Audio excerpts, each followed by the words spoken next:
Former Vice President Harris' first major sit-down interview is drawing mixed reviews. I called her former. She's not former. She's current, obviously. And that one interview aside, she is still staying away from the news media. New York Post opinion piece declares the Harris campaign is riding a wave to defeat and could be setting a trap we've seen before. Joining us now, the author of that article, Julian Epstein. He's a Democratic consultant and former House Judiciary Committee chief counsel. Riding a wave to defeat, Julian? Well, first, thanks for having me, John. I think the first thing you have to understand about the campaign right now is Trump is likely in the lead. If you look at the RCP average, the polling average, Harris is ahead by about 1.7.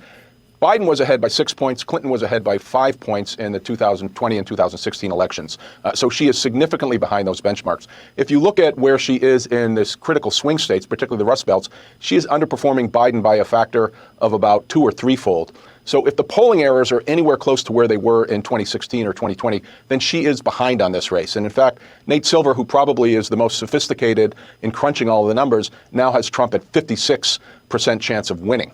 So that's the first point. So she's likely behind. So what is she doing? Well, first, on the policy question, I think it's been somewhat confused. As you just spoke about with Peter in your previous segment, she swung left on economic policies with a new housing entitlement and price controls, which most economists, including economists on the left, have denounced as just very, very unsound and unwise. It's sort of a reprise of the public debt-fueled spending of the Biden administration, which just got us more inflation and didn't provide good results. And then where she's trying to swing to the political center on issues like fracking and crime and migration, there's been no explanation as to the change other than sort of the head scratching. My values haven't changed. Well, everyone I've spoken to says they just have no idea what that means. I mean, if you're for strong borders because you think there are a lot of reasons this country needs to protect their borders and we don't have the public resources to fund the kind of migration that we've seen of 10 million, how do you then support that last year when we had open borders and now say you want closed borders? It's just there's no real there in the explanation. So I think what she's doing is digging a deeper hole. And that leads me to the third point, which I think is the reason that the campaign is making a mistake right now. The Republican attack on her coming into the fall is going to be very severe, and it's going to go after both her authenticity and her preparedness to be in office. A lot of the questions about her preparedness came from voices on the left, including Biden himself and White House staff and Democrats on the left. So this is red meat for Republicans. And the decision to cocoon her, to do a Rose Garden strategy, I think is a big mistake because I think it's just going to underscore questions on the authenticity and the preparedness issue. That is a Democrat strategist that is saying all of this. Yeah. And that's why I wanted to show you guys this video clip. This is a Democrat saying this. That, hey, this whole cocooning of Kamala, like trying to encase her into this cocoon and not let her, out into the open, right? It's gonna backfire. Sure, it might have, put a few points in her favor at the beginning, but as we get closer to the election, that's gonna backfire. Trying to hide her is not going to work. People want answers. And if she's not out here answering those questions in sit-down interviews, not at a campaign rally, right? But in a sit-down interview or on that debate stage, which we'll get into that here in a second, it's not going to be good. It is not going to be good. The strategy that Biden took will not work.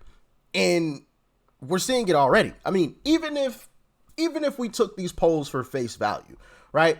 These crazy polls that say Kamala's up 5, but in the aggregate, she's up like 1 or something, like 1 point something. Even if we took them at their face value, which I don't, and I've explained why I don't in previous videos, but let's just play the game. She's still behind where Biden was. She's far behind where Clinton was. Clinton lost.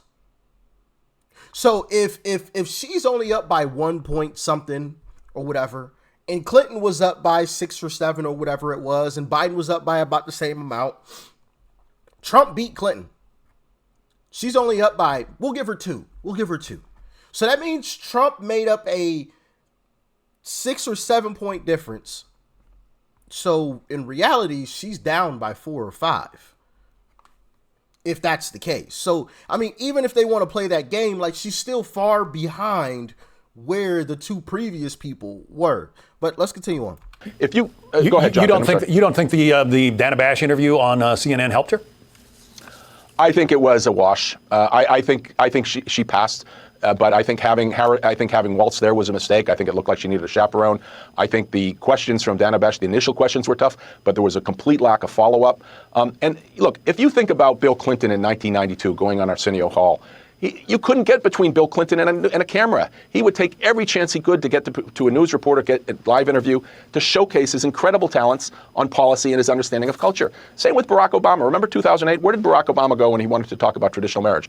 He went to Rick Warren's church, an evangelical church, one of the most difficult venues for a Democrat. Both of those candidates not only pivoted to the center very clearly, but they went out and they explained themselves constantly, including in hostile environments and with adversarial press, and they dazzled the public. I mean, I was so proud every time I would see Clinton and Obama get out there because they were so skillful at that.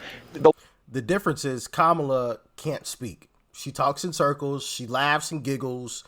She isn't Obama. Listen, and I'll be the first to admit, I call a spade a spade. You can like it, love it, or hate it, but Obama's a great speaker. He is. I don't agree with his policies. I don't think, he was a great president, but he's a great speaker. It is what it is. But that's not Kamala. Kamala is far from that. Even in the Dana Bash interview, and I think he touches on it in this or in another video I saw, but there was like a lack of eye contact. She looked uncertain of herself. She was looking down part of the time. And like he said, having Tim Waltz there wasn't a good look either. Like she needed a chaperone, right? Like it's just crazy. The longer Harris resists doing that, the more you're going to see questions about her. It's been 42 days since she became the nominee. She has yet to hold a news conference. And Jason Miller of the Trump campaign says she's still not really agreed to debate. Listen. They refuse to accept the terms of the debate, which, again, everyone had already agreed to it. We'd agreed to it. ABC's agreed to it. The rules are the rules. They're not changing. But Kamala Harris and her campaign, they're afraid. Why did they wait 39 days to even do this joint interview where Kamala Harris spoke for all of 16 minutes and 29 seconds? And then now this is day 42 that Kamala Harris has gone without doing a solo interview. This is really bizarre. I think they're afraid and they don't want to put Kamala Harris out there. And you want to know why? Because she's going to have to answer for every bit of this last 3.5 years. I'm not sure there are many times, Julian, when you would agree with Jason, but it sounds like you two are sort of on the same page here. Well, I'm looking at it as a Democrat and seeing what's coming. Go back to 92 for a second. When Clinton challenged Bush to debates and Bush was demurring on it, Clinton sent chicken mascots, as I pointed out in the piece in the Post today, to all of his public events, 7-foot chicken mascots. And they were hilarious, and they made the point that Bush was chicken to debate. I think the Republicans are going to start playing hardball with Harris like that. I think you're going to have a challenge not just to one debate, but to 3 debates. And if she resists, they're going to start sending the chicken mascots rather. I mean, the one thing is the media have been giving her a pretty, wet kiss at this point, a pretty much of a free ride. But as soon as she trips, as soon as there's a mistake, as soon as it looks as if she's covering something up, the media flips into what I refer to as the FOMO swoon, the fear of missing out swoon, as they did with Joe Biden. Democrats thought they could ride out the Joe Biden issue, sort of hiding his infirmities from the press, until they couldn't, until there was an event that made the entire narrative switch. Yeah. And so the idea of cocooning her in this Rose Garden strategy, it's very dangerous because that can flip at a minute, and when it flips, it's a torrent. Julian Epstein. I agree 1,000%. When it rains down on Kamala, it's really going to pour. And I believe that will come after the debate. And I think that's why you see them trying to scramble and figure out any kind of way that they can get out of this upcoming debate, because they understand that, hey, there's a lot weighing on this debate.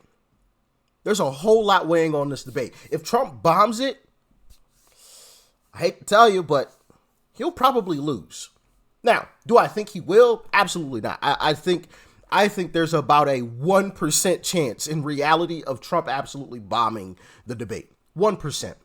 I just don't see that happening, right? I only give it 1% because you never know. Anything could happen, right?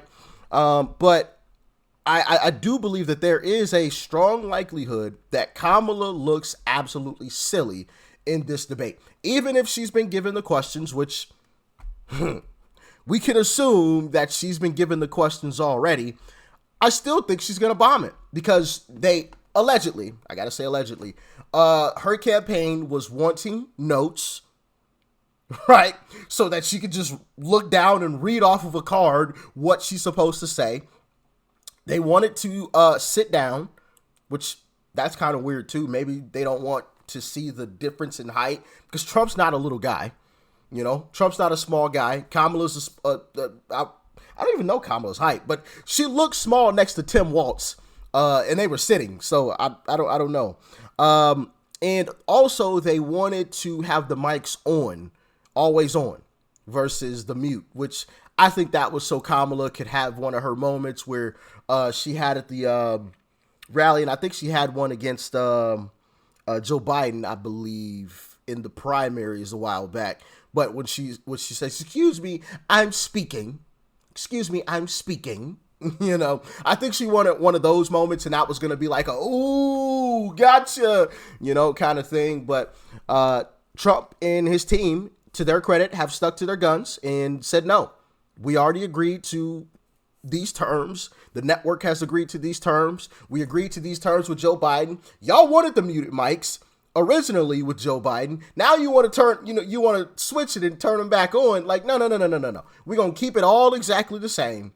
Agree to it. I'll see you on the debate stage. You know, my prediction is that she'll end up showing up. I think she has to. I think I don't see any kind of way that her and her team, and they're great spin artists. Let me say that clearly. Democrats, unfortunately, are great spin artists. Okay, they find ways to spin things, and I'm like, bro, what? Like, obviously, I know it's BS. You guys know it's BS, but their base kind of sometimes eats that kind of stuff up. And I'm like, yo, how in the world did they spin that? Like, goodness gracious. They are some spin artists, but I don't see a way that they can spin it to her benefit on not debating, because Trump agreed to the exact same rules as before. Now, they tried saying that Trump's team was scared or something along those lines. And that's why they don't want the open mics or the mics on at all times, but that backfired on them. So I think she'll show up, and I think it will be a situation where it won't be as bad as what we think it will be, but it'll be bad enough to where she will lose a couple, I won't say a couple points, but she'll lose a point overall in the aggregate in terms of the polls. It won't be an absolute bomb, because I would assume that she's already got the questions. I'm telling you, these Democrats, they stop at nothing to win. And that's why I keep telling y'all, we have to be active. We have to be active. They're going to pull out all the stops. So I would assume that she's already got the questions. They're already going over the answers, and she's memorizing the lines. But I still think it's going to look really terrible, personally. I think she's going to get off course. Maybe it'll be the liquor in her system, because allegedly she's an alcoholic. And, you know, I'm sure you guys saw a little bit about that whole story. I didn't touch on it too much. I didn't touch on it at all, really. But allegedly she's an alcoholic. And, yeah, I think she's going to stumble. And Trump is going to capitalize on it. And it's going to be one of those kind of iconic moments for Trump. I do think Trump will have that iconic moment, and Kamala won't. So I don't think it'll be like a major bump, but a one point bump, you know, in Trump's favor, which is really all we need. Okay. I mean, in reality, we don't even need that. This is just padding the stats. This is just too big to rig, right? And that's exactly what Trump said. So that's the way that I see this going to go down. But as always, y'all let me know your thoughts, your opinions on this. Like I said, I'm not shocked that she's trying to step out. Even a Democrat strategist is calling her out on what they've been trying to do. And he's even saying this ain't going to work. So that, I think, says a whole lot about this Kamala situation. But like I said, stay safe out there. Peace and love. I'm out.